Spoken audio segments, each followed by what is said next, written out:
ഈ ധനാഭ്യർത്ഥനകളെ ഞാൻ പിന്തുണയ്ക്കുകയാണ് സാർ.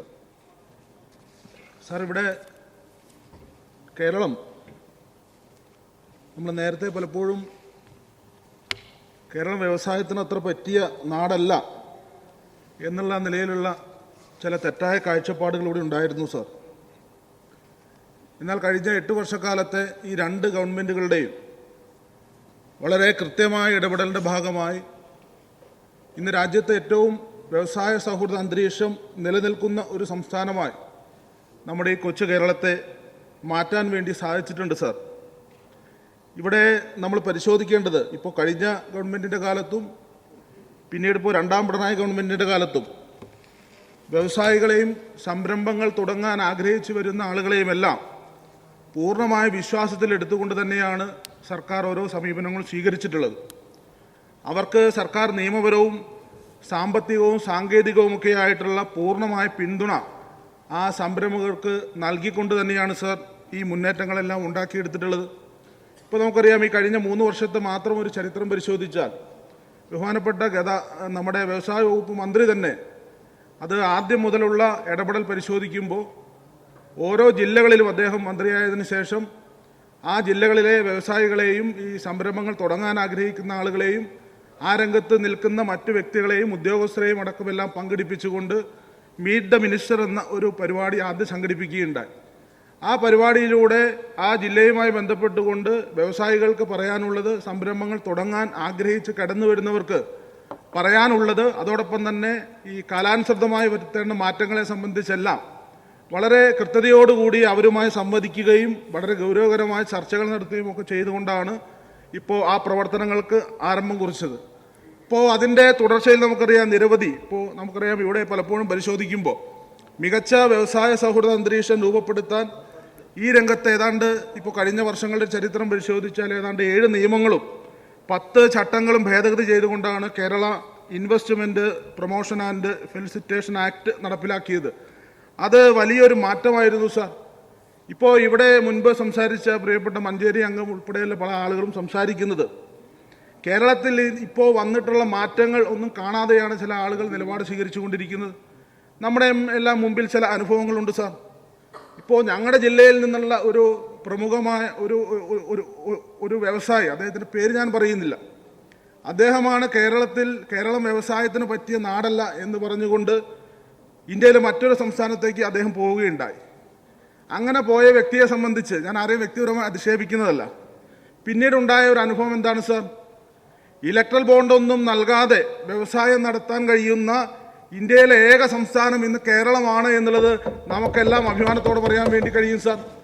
ഇവിടെ എല്ലാം സുതാര്യമായല്ലേ ഇപ്പോൾ സംരംഭം തുടങ്ങാൻ ആഗ്രഹിച്ചു വരുന്ന ആളുകൾക്ക് അവർക്ക് ഓൺലൈനായി അപേക്ഷ കൊടുക്കാൻ കഴിയുന്ന നിലയിലും എല്ലാ നിലയിലുമുള്ള സൗകര്യത്തോടു കൂടി തന്നെയാണ് അത്തരം ക്രമീകരണങ്ങൾ സർക്കാർ ഏർപ്പെടുത്തിയിട്ടുള്ളത്, വ്യവസായ വകുപ്പ് ഏർപ്പെടുത്തിയിട്ടുള്ളത്. അതുകൊണ്ട് തന്നെയാണ് ഞാൻ അത് സൂചിപ്പിച്ചതുപോലെ സംരംഭകരെ വിശ്വാസത്തിലെടുത്തുകൊണ്ട് നടത്തിയിട്ടുള്ള ഇടപെടൽ തന്നെയാണ് ഇത്തരത്തിലുള്ള വലിയൊരു മാറ്റങ്ങളിലേക്ക് നമുക്ക് നടന്നെടുക്കാൻ വേണ്ടി സാധിച്ചത്. ഇവിടെ ബഹുമാനനായ ചീഫ് വിപ്പ് ആദ്യം സൂചിപ്പിക്കുകയുണ്ടായി.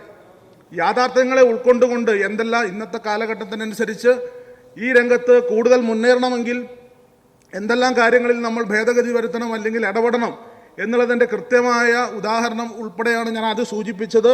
ഇവിടെ 7ഓളം നിയമങ്ങളും നിരവധി ചട്ടങ്ങളും അടക്കം ഭേദഗതി ചെയ്തുകൊണ്ടുള്ള കൃത്യമായ ഇടപെടൽ സർക്കാർ നടത്തിയിട്ടുള്ളത്. അതിൻ്റെ ഭാഗമായി വലിയ മാറ്റങ്ങൾ ഇപ്പോൾ വ്യവസായ വകുപ്പിനെ സംബന്ധിച്ച് നേട്ടങ്ങളുടെയും ഉയർച്ചയുടെയും കാലത്തോടു കൂടി തന്നെ ആ കാലത്തു കൂടി ആണ് സാർ നമ്മുടെ വകുപ്പ് കടന്നു പോകുന്നത്. കേരളത്തിലേക്ക് വലിയ കമ്പനികൾ കടന്നു വരികയാണ്. ഇപ്പോൾ വ്യവസായവുമായി ബന്ധപ്പെട്ടുകൊണ്ട് ആവിഷ്കരിച്ച ആ പദ്ധതികൾക്ക് ചരിത്രത്തിൽ ആദ്യമായിട്ടാണ് ദേശീയ തലത്തിൽ ഇപ്പോൾ അംഗീകാരങ്ങൾ ലഭിച്ചുകൊണ്ടിരിക്കുന്നത്. വ്യവസായ സൗഹൃദ റാങ്കിങ്ങിൽ കുതിച്ചുചാട്ടമുണ്ടായത് നമുക്ക് ആർക്കും വിസ്മരിക്കാൻ കഴിയുകയില്ല. പൊതുമേഖലാ സ്ഥാപനങ്ങൾ ലാഭത്തിൽ തന്നെ മുന്നോട്ട് പോവുകയാണ് സാർ. ഇവിടെ നമ്മൾ പരിശോധിക്കുമ്പോൾ കൃത്യമായ കണക്കുകൾ തന്നെ കേരളത്തിൻ്റെ വ്യവസായ മേഖല കൂടുതൽ ഉണർവോടുകൂടി മുന്നോട്ട് പോകുന്നു എന്ന് പറയുന്നത് കൃത്യമായ കണക്കുകൾ വെച്ച് തന്നെയാണ് സാർ. ഇപ്പോൾ ഈ സർക്കാർ അധികാരത്തിൽ എത്തിയതിന് ശേഷം മാത്രം പരിശോധിച്ചാൽ 2,57,839 പുതിയ സംരംഭങ്ങളാണ് സാർ രജിസ്റ്റർ ചെയ്തിട്ടുള്ളത്. ഇത് കേരളത്തിൻ്റെ ചരിത്രം പരിശോധിച്ചാൽ ഇത്രയേറെ വലിയ തോതിലുള്ള സംരംഭങ്ങൾ ഒരു ചുരുങ്ങിയ കാലയളവിനുള്ളിൽ വരിക എന്നുള്ളത് ചെറിയ കാര്യമല്ല. ഇവിടെ ഇതിൻ്റെ ഭാഗമായി ഏതാണ്ട് 17,000-ഓളം വരുന്ന കോടി രൂപയുടെ നിക്ഷേപം നമ്മുടെ സംസ്ഥാനത്തേക്ക് കടന്നു വരികയുണ്ടായി സാർ.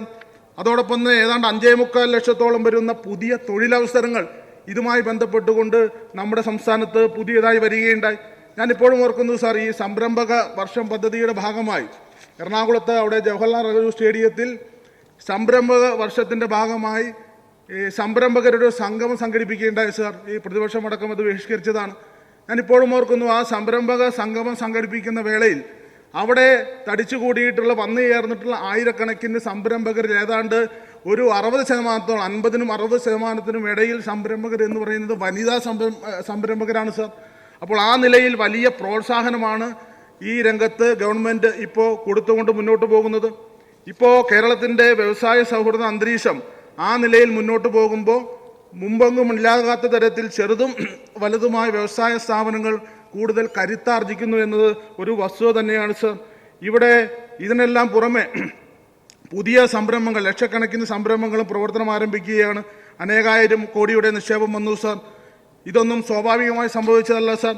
കഴിഞ്ഞ 7-8 വർഷക്കാലം ഗവൺമെൻറ് നടത്തിയ കൃത്യമായ ഇടപെടലും ആ ദിശാബോധത്തോടെയുള്ള പ്രവർത്തനവുമാണ് ഇത്തരത്തിലുള്ള ഒരു റിസൾട്ടിലേക്ക് ഈ വ്യവസായ രംഗത്ത് നമുക്ക് എത്തിച്ചേരാൻ വേണ്ടി സാധിച്ചിട്ടുള്ളത്. ഇതിൻ്റെ ഭാഗമായി മികച്ച വ്യവസായ അന്തരീക്ഷം രൂപപ്പെടുത്താൻ വിഘാതമായി നിന്ന ചട്ടങ്ങളെല്ലാം കാലാനുസൃതമായി ഭേദഗതി ചെയ്യുകയും നൂതനമായ ഒട്ടേറെ പദ്ധതികൾ ആവിഷ്കരിച്ച് നടപ്പിലാക്കുകയും ചെയ്തു സർ. ഇതിൽ പലതും മറ്റ് പല സംസ്ഥാനങ്ങളും അത്ഭുതത്തോടു കൂടി വീക്ഷിക്കുകയും മാത്രമല്ല മാതൃകാപരമായി ഇതിനെയെല്ലാം അനുകരിക്കാനും ശ്രമിക്കുന്നുണ്ട് സാർ. അതെല്ലാം നമ്മൾ പ്രത്യേകം കാണേണ്ടതാണ് സാർ. ഇവിടെ സംരംഭക വികസനത്തിന് തടസ്സമായി ചൂണ്ടിക്കാണിക്കപ്പെട്ട ചട്ടങ്ങളെല്ലാം പ്രായോഗികമായി ഭേദഗതി ചെയ്യാൻ വ്യവസായ വകുപ്പ് നടപടി സ്വീകരിച്ചതിലൂടെ സംസ്ഥാനത്ത് ഗുണപരമായ മാറ്റങ്ങളാണ് സാർ ഉണ്ടായിട്ടുള്ളത്. നമ്മുടെ സംരംഭകർക്ക് തടസ്സമില്ലാതെ പ്രവർത്തിക്കാൻ ഞാനത് സൂചിപ്പിച്ചു. ഏകജാലക സംവിധാനം ഇവിടെ ഓൺലൈനിലൂടെ KSwift വഴി താൽക്കാലിക കെട്ടിട നമ്പർ അനുവദിക്കുന്നതുമായി ബന്ധപ്പെട്ട് ചട്ടം ഭേദഗതി ചെയ്യുകയുണ്ടായി സാർ. 50 കോടി രൂപ വരെ നിക്ഷേപം നടത്തി ആരംഭിക്കുന്ന സംരംഭങ്ങൾക്കാണ് ഇത്തരത്തിൽ കെട്ടിട നമ്പർ അനുവദിക്കുന്നത്. ഇതിനുവേണ്ടി 2020 കേരള സൂക്ഷ്മ ചെറുകിട ഇടത്തരം വ്യവസായ സ്ഥാപനങ്ങളും ഇതര വ്യവസായ സ്ഥാപനങ്ങളും സുഗമമാക്കൽ ചട്ടത്തിൽ ഭേദഗതി വരുത്തിക്കൊണ്ടാണ് സാർ അത്തരമൊരു ഇടപെടൽ സർക്കാർ നടത്തിയത് സാർ. പുതിയ വ്യവസായങ്ങൾ ആരംഭിക്കാൻ KSwift മുഖേന അപേക്ഷ സമർപ്പിക്കുമ്പോൾ കൈപ്പറ്റ് സാക്ഷ്യപത്രത്തിൽ രേഖപ്പെടുത്തുന്ന നമ്പർ താൽക്കാലിക കെട്ടിട നമ്പറായി പരിഗണിക്കുന്ന തരത്തിലാണ് സാർ ഈ ഭേദഗതി സർക്കാർ കൊണ്ടുവന്നത് സാർ. ഇതോടെ സംസ്ഥാനത്തെ നിക്ഷേപ അന്തരീക്ഷം ഒന്നുകൂടി ശക്തിപ്പെടുന്ന കാര്യത്തിൽ വളരെ കൃത്യതയോടുകൂടി ആ രംഗത്ത് നമുക്ക് മുന്നേറാൻ സാധിച്ചിട്ടുണ്ട് സാർ. KSwift മുഖേന പുതിയ സംരംഭങ്ങൾക്ക് ആവശ്യമായ പ്രവർത്തനാനുമതി ലഭ്യമാകുന്നുണ്ടെങ്കിലും അവയ്ക്ക് വായ്പ നേടുന്നത് ഉൾപ്പെടെയുള്ള കാര്യങ്ങൾ കെട്ടിട നമ്പർ ആവശ്യമായിരുന്നു സാർ. അത്തരമൊരു സാഹചര്യത്തിലാണ് കൈപ്പറ്റ് സാക്ഷ്യപത്രത്തിലെ നമ്പർ താൽക്കാലിക കെട്ടിട നമ്പറായി പരിഗണിച്ചുകൊണ്ട് വേണ്ടിയിട്ടുള്ള ചട്ടഭേദഗതി കൊണ്ടുവന്നിട്ടുള്ളത്. ഇതിൻ്റെ അടിസ്ഥാനത്തിൽ തദ്ദേശ സ്വയംഭരണ വകുപ്പും വ്യവസായ വകുപ്പും വിശദമായ ചർച്ചകൾ നടത്തുകയും അതിന് പ്രകാരമാണ് പുതിയ സംരംഭങ്ങൾ ആരംഭിച്ച് 3 വർഷത്തിനകം സ്ഥിരമായ കെട്ടിട നമ്പർ നേടിയാൽ മതി എന്നുള്ള നിലയിലേക്ക് കാര്യങ്ങൾ കൊണ്ടുവന്നത്. അതുവരെ താൽക്കാലിക കെട്ടിട നമ്പർ ഉപയോഗിച്ചുകൊണ്ട് എല്ലാ ആവശ്യങ്ങളും വിനിയോഗിക്കാൻ കഴിയുന്ന നിലയിൽ കാര്യങ്ങൾ ക്രമപ്പെടുത്തി.